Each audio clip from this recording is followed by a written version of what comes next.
ನಮಸ್ಕಾರ ಸ್ನೇಹಿತರೆ, ಎಲ್ಲರೂ ಹೇಗಿದ್ದೀರಿ? ನಮ್ಮ ಟೆಂಪಲ್ ಸ್ಟೋರಿ ಯೂಟ್ಯೂಬ್ ಚಾನಲ್ಗೆ ಸ್ವಾಗತ ಸುಸ್ವಾಗತ. ಎಲ್ಲ ವೀಕ್ಷಕರಿಗೂ ಕೂಡ ಮಹಾಶಿವರಾತ್ರಿ ವ್ರತದ ಶುಭಾಶಯಗಳು.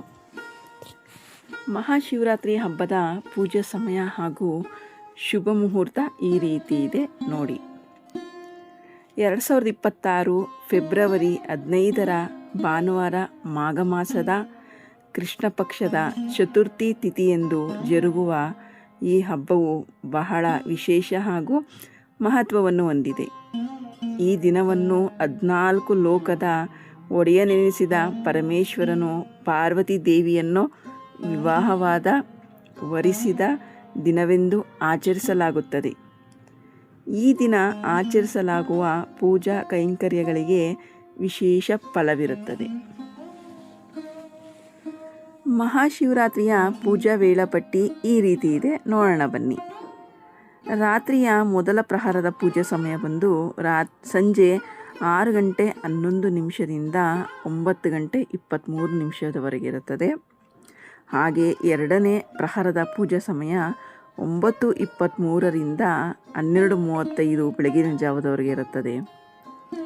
ಮೂರನೇ ಪ್ರಹರದ ಪೂಜಾ ಸಮಯ ಬೆಳಗ್ಗಿನ ಜಾವ 12:35ರಿಂದ 3:47ರವರೆಗೂ ಇರುತ್ತದೆ.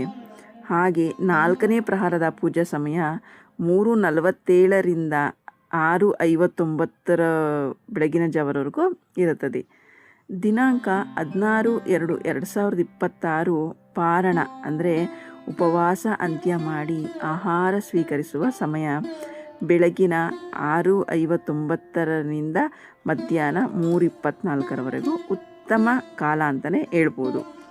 ಈ ರೀತಿ ನಾವು ಈ ಸಮಯದಲ್ಲಿ ಪೂಜೆ ಮಾಡಿ ಉಪವಾಸ ಬಿಟ್ಟು ಜಪ ತಪಗಳನ್ನ ಮಾಡೋದ್ರಿಂದ ಒಳ್ಳೆಯದಾಗುತ್ತೆ ಅಂತಲೇ ಹೇಳ್ತೀನಿ.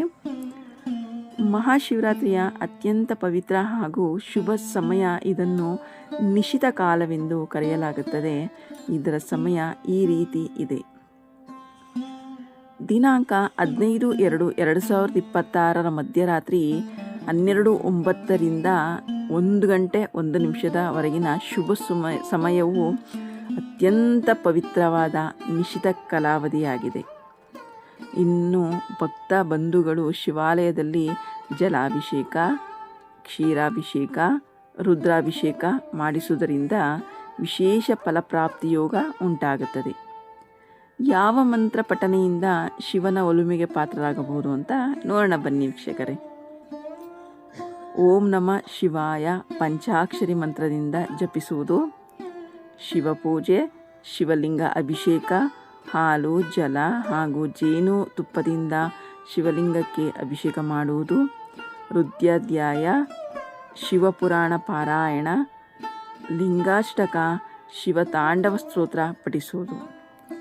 ಇನ್ನು ಕೊನೆಯದಾಗಿ ಶಿವಪುರಾಣದಲ್ಲಿ ಉಲ್ಲೇಖವಿರುವಂತೆ ಯಾವ ವ್ಯಕ್ತಿ ಪ್ರತಿ ಪ್ರಹಾರದಲ್ಲಿ ಶಿವಪೂಜೆಯನ್ನು ಮಾಡಿ ರುದ್ರಪಾರಾಯಣ ಹಾಗೂ ಶಿವ ಪಂಚಾಕ್ಷರಿ ಮಂತ್ರವಾದ ಓಂ ನಮಃ ಶಿವಾಯ ಮಂತ್ರವನ್ನು ಜಪಿಸುವರೋ ಅಂಥವರಿಗೆ ಪರಮೇಶ್ವರನ ಆರಾಧಿಸಿದ ಪೂಜಿಸಿದ ಮಹಾಪುಣ್ಯ ಲಭಿಸುವುದು.